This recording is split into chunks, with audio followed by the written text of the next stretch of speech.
Well, hello there. My name is Sometimes Heather and I play Elder Scrolls Online. Today, I wanted to look into a pretty unique armor set, namely the Monolith of Storms. This set is available only through the Infinitive Archive, which was added to ESO not that long ago. It can only be won by the Sorcerer class, and it grants a super fun boost through the Stormcalling skill line. Let's start with the first step, farming out the set.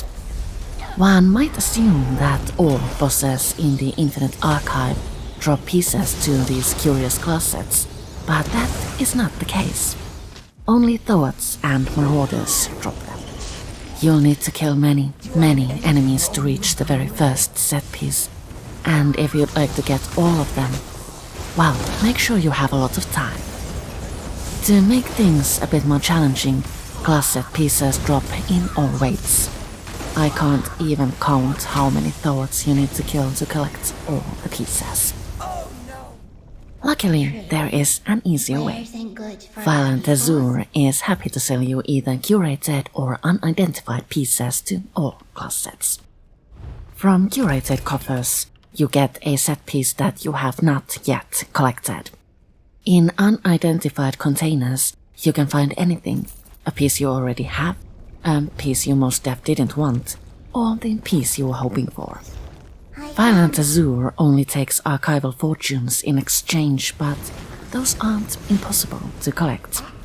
Each Muniment chest in Infinite Archive grants you a small amount of the currency.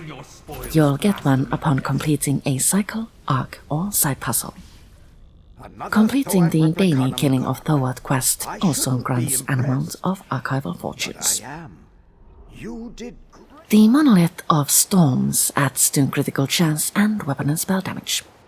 With all 5 pieces equipped, a fun perk is unlocked. Dealing damage with a Stormcalling ability creates a monolith near the targeted enemy.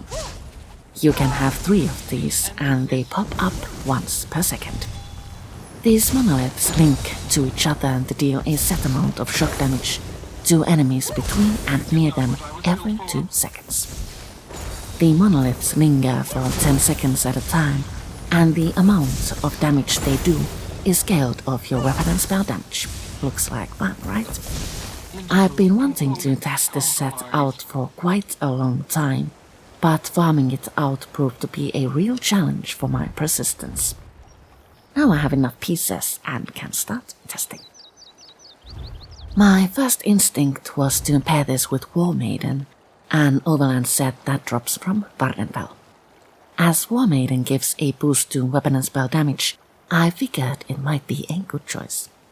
With all 5 pieces equipped, it adds a further boost to weapon and spell damage toward magic damage abilities.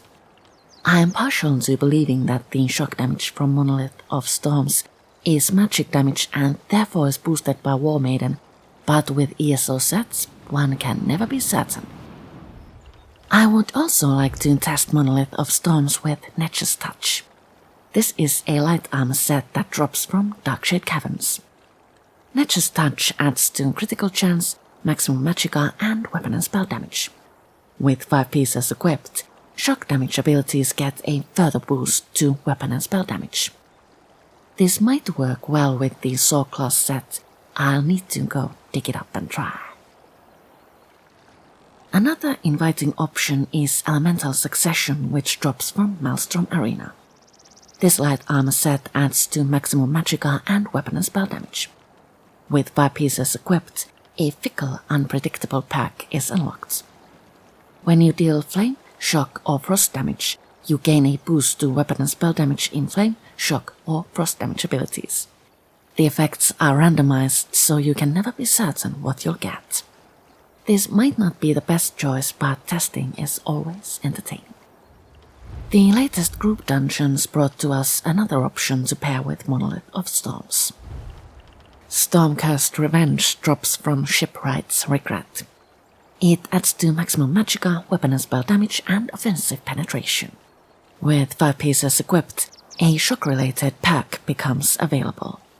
When you deal shock damage, you have a 15% chance to deal a set amount of shock damage to the initial target and to enemies nearby.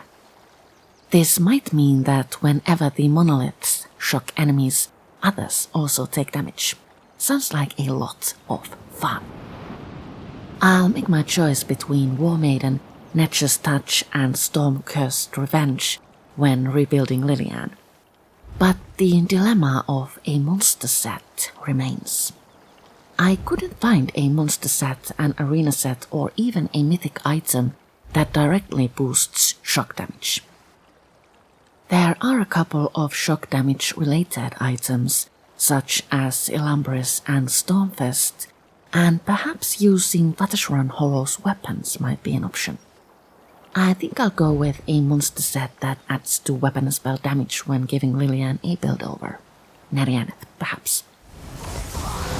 Even though Monolith of Storms is a bit of a challenge to farm out, I look forward to figuring out the best ways to use it and the best sets to pair it with.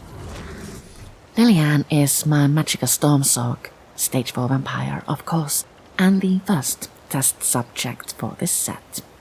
I'd like to see how Monolith of Storms works for a Storm Sorc, and for that we'll turn to Tisha Rosewood, my Wood-Elf werewolf. Getting to her might take a while, but I do believe testing out the Infinite Archive Sorc set with her will be loads of fun.